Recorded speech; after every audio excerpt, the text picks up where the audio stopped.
100 shots with the optimal idle pearl. Right off the bat, the Majin Buu color scheme looks pretty dope, and I think it looks really good with a shiny box finish.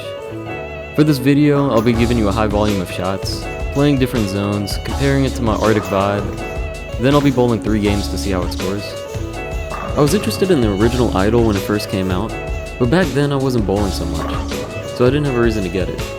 So this is my first in the series.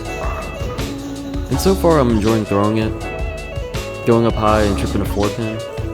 I overhit this one and it goes through the nose, so I make a parallel move in, and then switch to my vibe to see how it plays from the zone.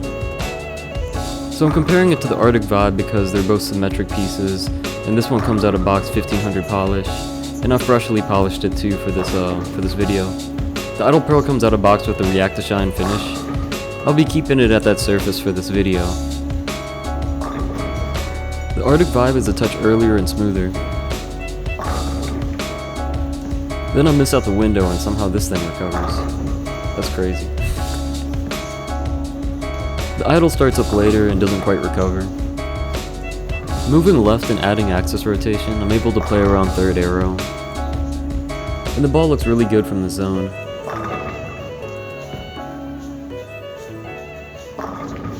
But if I miss left, the cover seems to dig in the oil.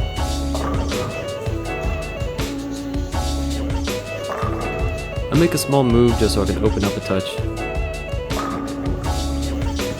I miss out the window, leaving me at 210. So I'll make sure to get this one to the spot. Clock 10 pin. Throw another one. 7 pin. Throw another one. 10 pin. And another one. It's another 10 pin. So I switch back to the Arctic and it's a touch earlier, which helps me get the carry. But I'm still going behind the head pin. From this zone, I think both are comparable, with minor shape differences. I square up and try to play the hold with this ball, and it looks good for one shot.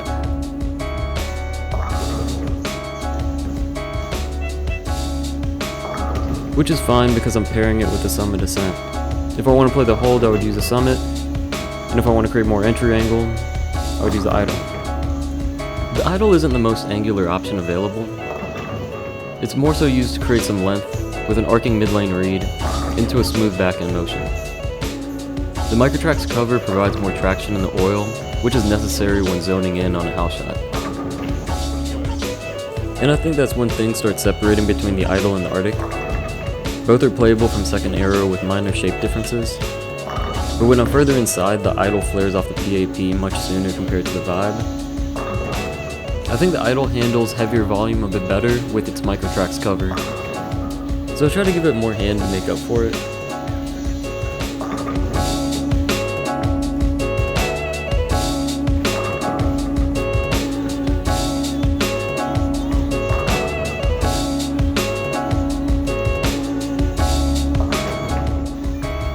Here I'm trying to limit test the ball and see how far left I can get with it still being playable.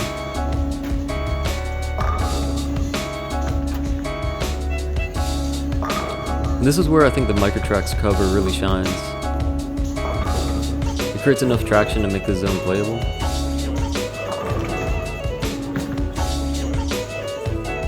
Switching to the vibe, I match up the shot, but it doesn't quite come up, forcing me to throw it a touch slower with some more hand.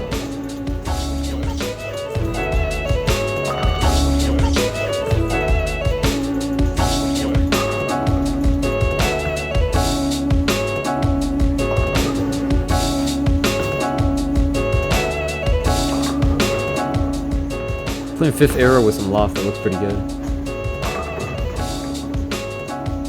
I give it more room down lane, and it comes in behind the head pin.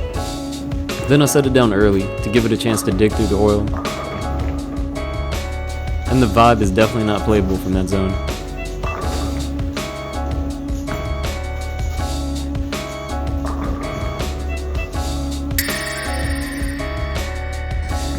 I like to give you guys a 3-game series to see how the ball performs when I'm bowling for score. I think that's the best way to give you guys a realistic view of the ball. After all, I throw at 17.5 miles an hour, 350 RPMs, which lines up with USB-C stats on the average bowler. As for the accuracy, you can judge that based off of the line tracing. And if you struggle with physical game issues like timing or footwork or release issues, I highly recommend Mark Baker's virtual lessons. For me, they've literally paid for themselves.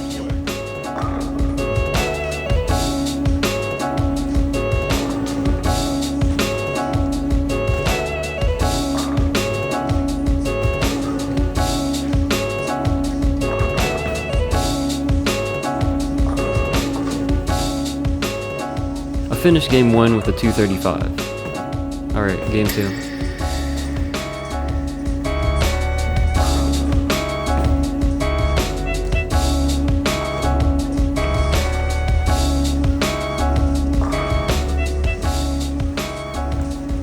I normally like to give you guys my lane talk from League, but fall leagues haven't started yet.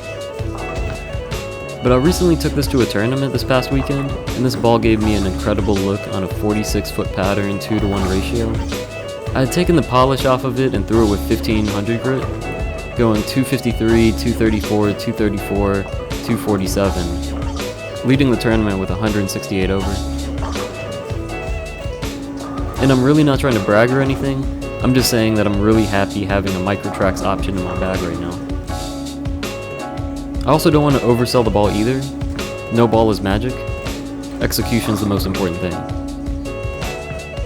And clearly I did not execute this shot, or the spare, finishing off with a 195. Okay, game 3. I want to make sure I get the ball to the spot with enough axis rotation to make the corner down lane. This one's a touch inside a target, so I make sure I project the next one. Going way too far down lane, 810, I deserve that entirely. Anyway, I found a bowling alley that lays out sport patterns every morning, so if you want to see how this ball performs on sport, hit the like, drop a sub, and I'll work on getting that content out for you guys.